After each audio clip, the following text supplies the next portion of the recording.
ನಮ್ಮ ಹೊಸಕೋಟೆ ನಗರಸಭೆ ವ್ಯಾಪ್ತಿಯಲ್ಲಿ ಪ್ರತಿನಿತ್ಯ ನಾವು ಮನೆ ಮನೆಗೆ ಸ್ವಚ್ಛತಾ ವಾಹಿನಿಗಳನ್ನ ಕಳಿಸ್ಕೊಡ್ತಾ ಇದ್ದೀವಿ.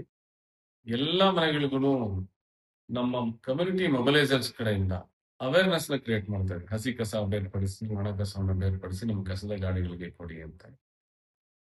ಎಲ್ಲಾ ವಾರ್ಡ್‌ಗಳಿಗೂನು ನಮ್ಮ ಸ್ವಚ್ಛತಾ ವಾಹಿನಿಗಳು ಹೋಗ್ತಾ ಇದೆ. ಅದ್ರಲ್ಲಿ ಕೆಲವೊಂದು ವಾರ್ಡ್‌ಗಳಿಗೆ 2 ದಿನಕ್ಕೊಂದ್ಸರಿ, 3 ದಿನಕ್ಕೊಂದ್ಸರಿ ಹೋಗ್ತಿರೋದು ಹೌದು. ಸೊ ಎಲ್ಲಿ 3 ದಿನಕ್ಕೆ ಹೋಗ್ತಾ ಇದೆ, ಅಲ್ಲಿಗೆ ನಾವೀಗ ದಿನ ಹೋಗ್ಲಿಕ್ಕೋಸ್ಕರ ನಮ್ಮಲ್ಲಿ ವೆಹಿಕಲ್ಸ್ ನಾವೀಗ ಪ್ರೊಕ್ಯೂರ್ ಮಾಡ್ತಾ ಇದ್ದೀವಿ. ಪ್ರತಿ ವಾರ್ಡ್‌ಗೂನು ವೆಹಿಕಲ್ ಹೋಗ್ಬೇಕು ಅಂತ ಹೇಳಿ ಮಾಡ್ತಾ ಇದ್ದೀವಿ. ಹಾಗೆ ಅಷ್ಟೆಲ್ಲಾ ಮನೆ ಮನೆಗೆ ಹೋದ್ರು ಕೂಡ ನಮ್ಮ ಎಲ್ಲಾ ಮುಖ್ಯ ರಸ್ತೆಗಳಲ್ಲಿ, ಮತ್ತೆ ಕೆರೆ ಬದಿಗಳಲ್ಲಿ, ಹೈವೇಗಳಲ್ಲಿ ಸಾರ್ವಜನಿಕರು ತಗೊಂಡೋಗಿ ಕಸವನ್ನ ತುಂಬಾನೇ ಡಂಪ್ ಮಾಡ್ತಾ ಇದ್ದಾರೆ. ಪ್ರತಿನಿತ್ಯ ನಮ್ಮ ಪೌರ ಕಾರ್ಮಿಕರು ಎಲ್ಲರೂ ಹೋಗಿ ಎಲ್ಲ ಸ್ವಚ್ಛತೆಯನ್ನ ಕಾಪಾಡಿ ಅಲ್ಲಿರೋ ಎಲ್ಲ ಕಸವನ್ನ ತಗೊಂಡು ನಾವು ಅದನ್ನ ಸ್ಯಾಗ್ರಿಗೇಟ್ ಮಾಡ್ಕೊಂಡು ಆ, ಮುಂದೆ ಕಳಿಸ್ತಾ ಇದ್ದೀವಿ. ಅಂದ್ರೆ ವೆಟ್ ವೇಸ್ಟ್ ಅನ್ನ ಕಾಂಪೋಸ್ಟ್ ಮಾಡ್ಲಿಕ್ಕೆ ಮತ್ತೆ ಡ್ರೈ ವೇಸ್ಟ್ ಅನ್ನ ಇಂಡಸ್ಟ್ರೀಸ್‌ಗೆ ಕಳಿಸ್ಕೊಡೋ ವ್ಯವಸ್ಥೆನ ನಾವು ಮಾಡ್ತಾ ಇದ್ದೀವಿ. ನಾವು ಈ ದಿನ ನಮ್ಮ ಕಸವನ್ನ ನಮ್ಮ ತೆಗೆದು ಸ್ವಚ್ಛ ಮಾಡಿ ಅಲ್ಲಿಗೆ ರಂಗೋಲಿ ಬಿಡಿಸಿ ಸ್ವಚ್ಛತಾ ಆಂದೋಲನವನ್ನ ನಾವು ಕ್ರಿಯೇಟ್ ಮಾಡಿದ್ರೆ ಆ ತೋರಣಗಳಿಂದ ಒಣಗೇ ಇರಲ್ಲ ಅಷ್ಟರೊಳಗೆ ಮತ್ತೆ ಸಾರ್ವಜನಿಕರು ತಗೊಂಡಲ್ಲಿ ಹಾಕ್ತಾ ಇದೆ. ಇನ್ನ ಸಾರ್ವಜನಿಕರಲ್ಲಿ ಕೇಳ್ಕೊಳ್ಳೋದು ಇಷ್ಟೇನೆ. ಸ್ವಚ್ಛತೆ ಅನ್ನೋದು ಬರೀ ಮುನ್ಸಿಪಾಲಿಟಿ ಕೆಲಸ ಆಗ್ಲಿ, ಸ್ವಚ್ಛತೆ ಅಂದ್ರೆ ಬರೀ ರಾಜಕಾರಣಿಗಳ ಕೆಲಸ ಆಗ್ಲಿ, ಸ್ವಚ್ಛತೆ ಅಂದ್ರೆ ಬರೀ ಲೀಡರ್ಸ್ ಕೆಲಸ ಅಂತಲ್ಲ. ಎಲ್ಲರೂ ಕೈ ಜೋಡಿಸಿ ಸ್ವಚ್ಛತೆಯನ್ನ ಕಾಪಾಡಿದ್ರೆ ನಮ್ಮ ಊರು, ನಗರ ಸ್ವಚ್ಛವಾಗಿರುತ್ತೆ. ಸ್ವಚ್ಛತೆಯನ್ನ ಕಾಪಾಡಿ ಬರೀ ಪೌರ ಕಾರ್ಮಿಕರು ಮಾತ್ರ ಮಾಡಬೇಕು ಅನ್ನೋದಿಲ್ಲ. ಆ ಕೆಲಸವನ್ನ ಮಾಡ್ಲಿಕ್ಕೆ ಕೋಟಿಗಟ್ಟಲೆ ದುಡ್ಡು ಕೊಡ್ತೀನಿ ಅಂದ್ರೆ ಯಾರು ಮತ್ತೊಬ್ರು ಯಾರು ಹೋಗ್ಲಿಕ್ಕೆ ಸಿದ್ಧ ಇಲ್ಲ. ಅವರು ಮನುಷ್ಯರು. ಅವರು ಕೂಡ ಸ್ವಚ್ಛತೆಯನ್ನು ಕಾಪಾಡಿ ನಮ್ಮ ಪಾಲಿಗೆ ದೇವರಿದ್ದಂಗೆ ಅವರೆಲ್ಲ. ಸ್ವಚ್ಛತೆ ಕಾಪಾಡುವಂತ ಸೇನಾನಿಗಳು. ಅವ್ರಿಗೂ ಕೂಡ ಆರೋಗ್ಯ ಕಾಪಾಡುವಂಥದ್ದು ನಮ್ಮೆಲ್ಲರ ಕರ್ತವ್ಯ ಆಗಿರುತ್ತೆ. ನಾವೆಲ್ಲರೂ ಕೇಳ್ಕೊಳ್ಳೋದಿಷ್ಟೇನೆ.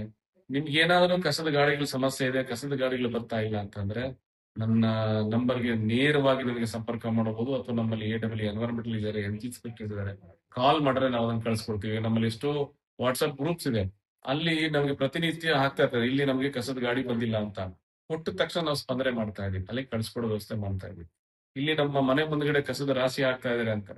ನಾವು ನೈಟ್ ಬೀಟ್ಸ್ ನ ಕೂಡ ಮಾಡ್ತಾ ಇದೀವಿ. ಪ್ರತಿ ರಾತ್ರಿ ನಾವು ನೈಟ್ ಬೀಟ್ಸ್ ನ ಮಾಡೋದು, ನೈಟ್ ಬೀಟ್ಸ್ ಮಾಡಿ ಅಲ್ಲಿ ಸಿಕ್ಕದವರಿಗೆ ಅವೇರ್ನೆಸ್ ಕೊಟ್ಟು ಮತ್ತೆ ಇಲ್ಲಿ ಕಸ ಹಾಕ್ಬಾರ್ದು ಅಂತ ಅವೇರ್ನೆಸ್ ಕೂಡ ಕೊಡ್ತಾ ಇದೀವಿ. ನಮ್ಮೊಟ್ಟಿಗೆ ನಾವು ಪೊಲೀಸ್ ಇಲಾಖೆ ಕೂಡ ಕೈ ಜೋಡಿಸಿ ಎಲ್ಲರಿಗೂ ಅವೇರ್ನೆಸ್ ಕೊಟ್ಟು ಮುಂದೆ ನೀವು ಈ ರೀತಿ ಮಾಡಿದ್ರೆ ಹಾಕುವಂತ ಯಾವ ಕಸವನ್ನ ತಂದು ಹಾಕ್ತಿರೋ ವಾಹನಗಳು ಅವ್ರಿಗೆ ಜಪ್ತಿ ಮಾಡ್ತೀವಿ, ಆಮೇಲೆ ಎಫ್ಐಆರ್ ಹಾಕ್ತೀವಿ ಅಂತ ಕೂಡ ಅವ್ರು ಎಚ್ಚರಿಕೆನ ಕೊಟ್ಟಿದ್ದಾರೆ.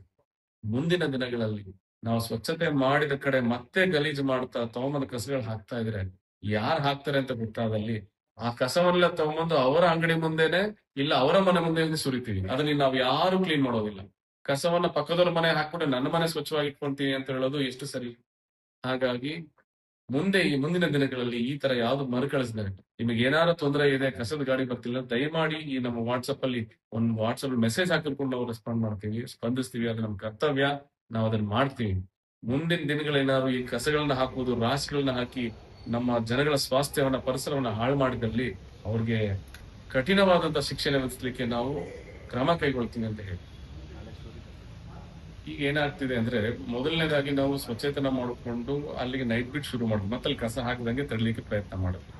ಫ್ರೀಕ್ವೆಂಟ್ ಆಗಿ ಎಲ್ಲಿ ಏನಾಗ್ತಿದೆ ಅಂದ್ರೆ ನಮ್ಮಲ್ಲಿ ಅಕ್ಕಪಕ್ಕದಲ್ಲಿ ಇಂಡಸ್ಟ್ರೀಸ್ ಜಾಸ್ತಿ ಇರೋದ್ರಿಂದ ಹಲವಾರು ಜನ ಇಲ್ಲಿಂದ ನೈಟ್ ಶಿಫ್ಟ್ ಗೆ ಅಂತ ಹೊರಟೋಗ್ತಾರೆ. ನಮ್ ಕಸದ ಗಾಡಿಗಳ ಬೆಳಗ್ಗೆ ಹೋದಾಗ ಅವ್ರ ಶಿಫ್ಟ್ ಅಲ್ಲಿ ಸಿಗ್ಲಿಲ್ಲ ಇರೋ ಕಾರಣ ತಗೊಂಡು ನೈಟ್ ಡಂಪ್ ಮಾಡ್ತಾ ಇರೋದು ಗೊತ್ತಾಗ್ತಿದೆ. ಅವ್ರಿಗೆ ಅವೇರ್ನೆಸ್ ಕೊಟ್ಟಿದ್ದೀವಿ.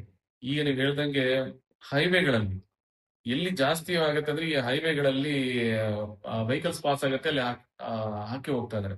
ಸೊ ಯಾವ್ಯಾವ ಹತ್ರ ಬ್ಲಾಕ್ ಸ್ಪಾಟ್ ಗಳನ್ನ ಐಡೆಂಟಿಫೈ ಮಾಡಿದ್ವಿ ಅಲ್ಲಿ ಎಲ್ಲಾದ್ರೂ ಸಿಸಿಟಿವಿ ಕ್ಯಾಮೆರಾಗಳನ್ನ ಅಳವಡಿಸಿಕೆ ನಾವು ಕ್ರಮ ತಗೊಂಡಿದ್ದೀವಿ.